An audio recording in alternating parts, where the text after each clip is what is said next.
Hello and welcome to Natural 6. If you're new to our wonderful version of Madness, here's a general recap for episodes 1 to 20. A natural recap, if you will.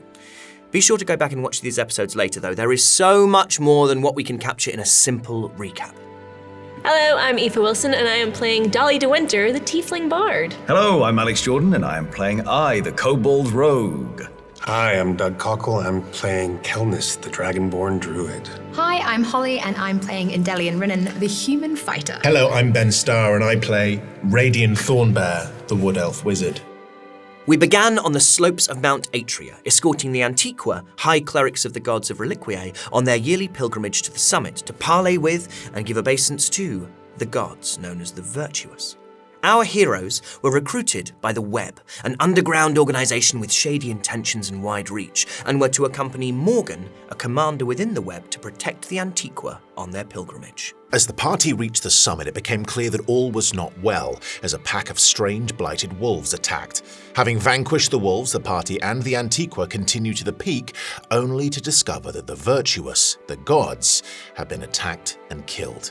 A search revealed little, except for a few lovely magical trinkets, none of which Radiant received, but our intrepid heroes looked deeper, discovering 3 orbs, one deepest black with a flickering ring of blue, one brilliant white, and one a kaleidoscope of colours. Radiant's mage hand awoke a cacophony of voices in the orbs, referencing a child, the Merc, the Briar, and the destruction of Reliquiae itself, ending with the ominous statement, "The shadow will flood."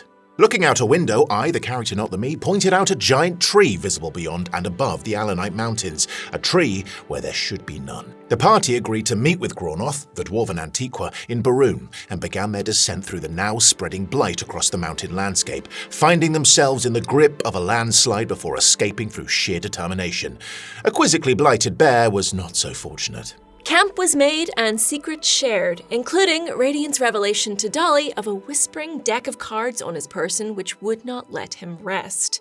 Morgan, a paladin of Ignis, mired in grief at his god's death, broke his oath and scratched her symbol from his armor. The next morning, they journeyed to the Festival of Benediction, where they were to meet with Jasme, a cleric, to deliver to her a message from Barbask, Antiqua of the now dead elvish god Theolon. Having read the letter, Jasme, believing the party to be involved in the deaths of the gods, led them to a glade in the forest, apologised, and attacked them. Finally convincing Jasme of their honourable intentions, she released them, and the party made ready to journey to Baroon to speak with Graunoth. However, the draw of the festival and the potential for caramels was too strong.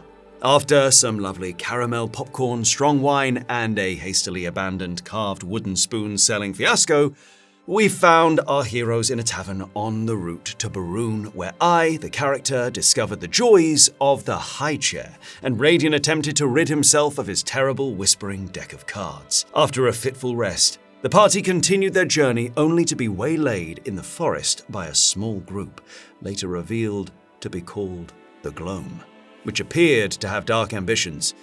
This new threat was dealt with, and with yet more questions, the party continued to Baroon. Arriving in Baroon, the party quickly find themselves in the company of Casper, Juno, and Goff, members of the Baroon chapter of the Web, who quickly engaged the party in a daring jailbreak to free the 4th member of their chapter, Medea. The heroes rescued Medea and escaped via the sewers, although Medea left the group at the first opportunity and disappeared. Having checked in with Casper and had a night's rest in the chapter hideout, Radian revealed the strange nature of the cards he carried, called the Deck of Many Friends, whispers and dark powers that he feared to call upon. Next, the group made their way to Graunoth's estate, arriving to find the Antiqua unnaturally aged and dying, an effect of the deaths of the gods.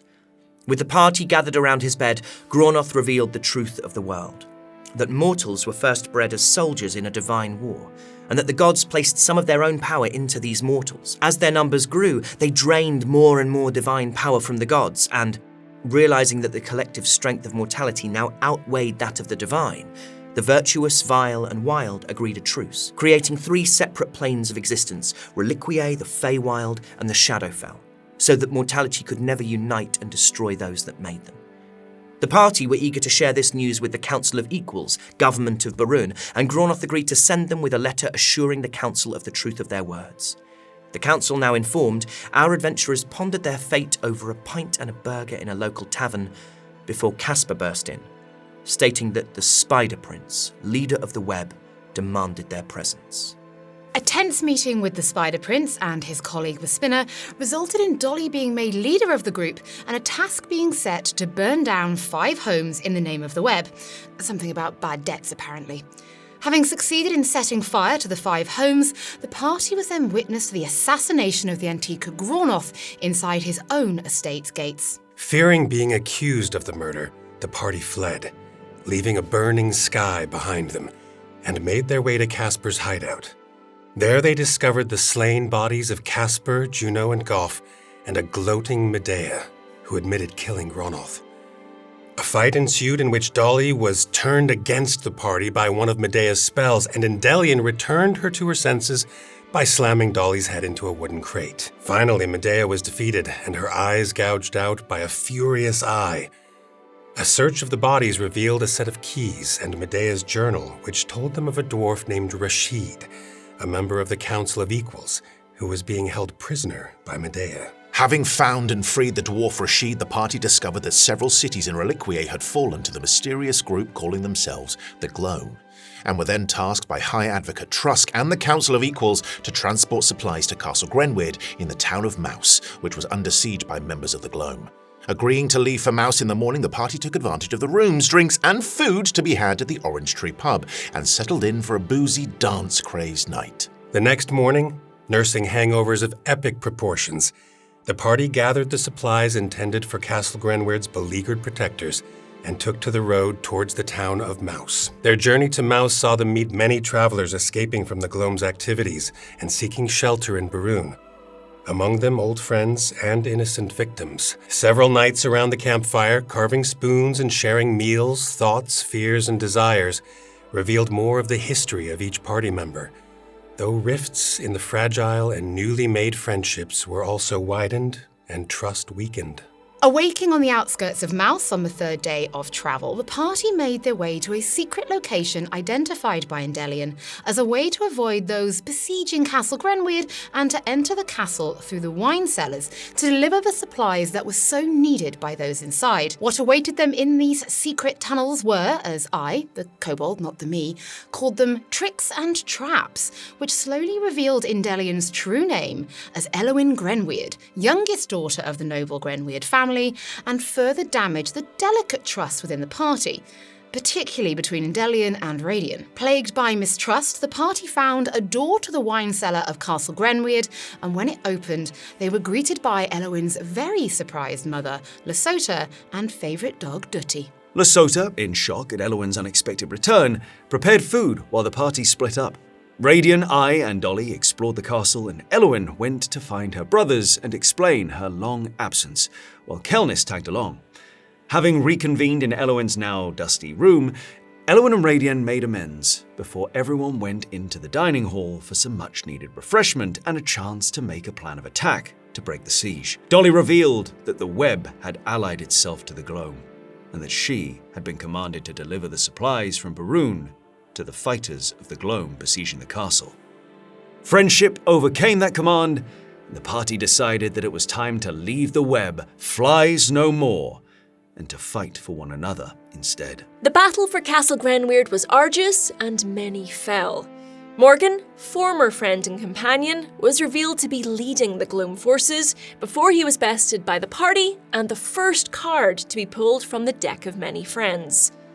Our heroes fought valiantly, and in the end, the siege was broken and the castle saved. That night, over a charcuterie board of stinky cheeses and pickles, our adventurers decided to travel the next day to the Sanctum to find Parvis, Kobold Antiqua, who they hoped might have information about the only gods still unaccounted for, themselves. That evening, over the remains of last night's charcuterie boards, the group discussed their unfortunate situation.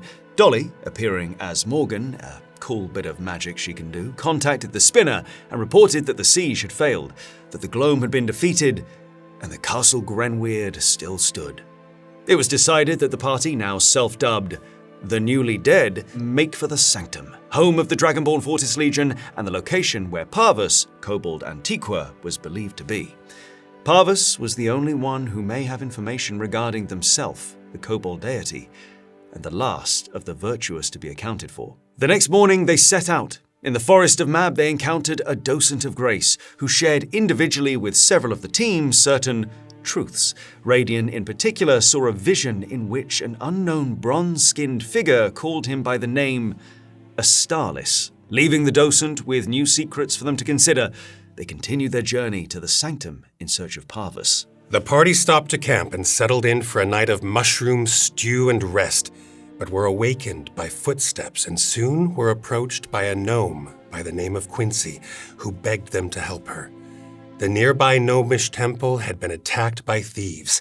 The party agreed to help and soon found themselves in battle once again. Victorious, though not unscathed, the party continued to Yannick with Quincy the gnome, where they had a message to deliver to Eris, the reeve of Yannick. Upon arrival in Yannick, Quincy introduced Eowyn to the mildly surprised Eris, who had thought Eowyn to be dead, and Eris invited the party to her official residence where they could all talk in private. There, Eowyn delivered her the message: relocate the people of Yannick to Mouse and place them under the protection of the grenweirds for their safety.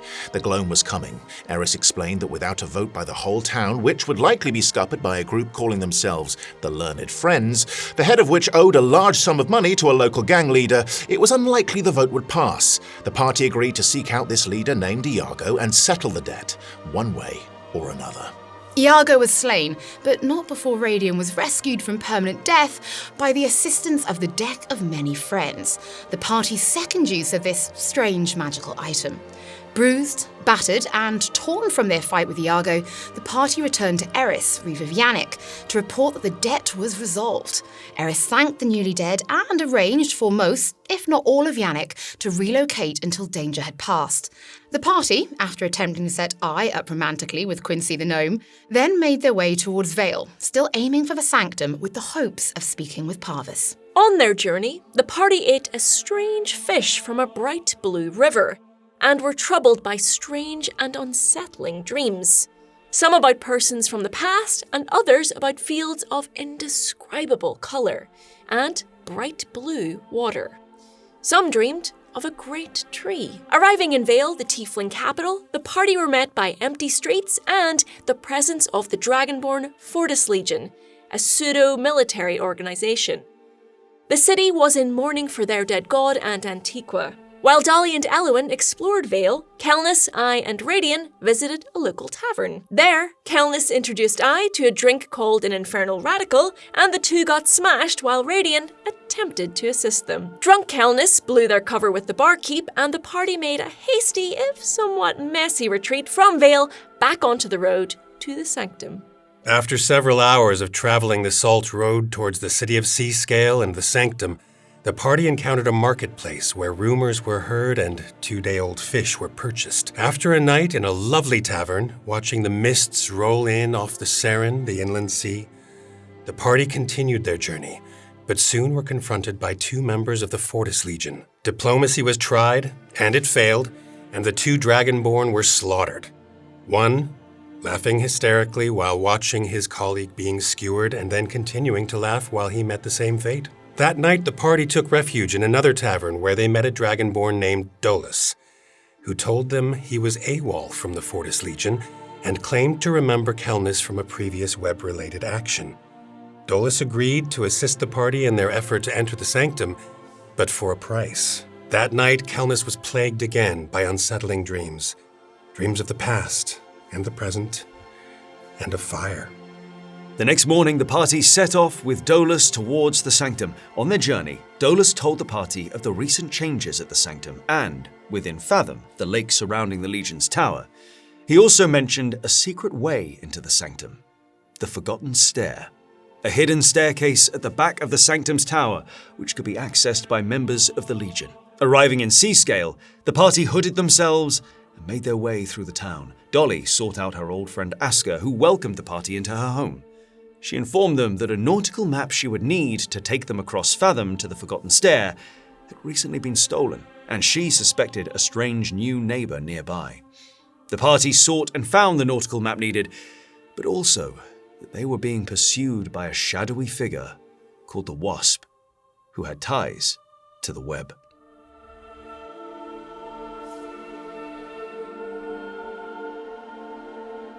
And that is the story so far, my friends. Episodes 1 to 20 on a platter. And what a platter!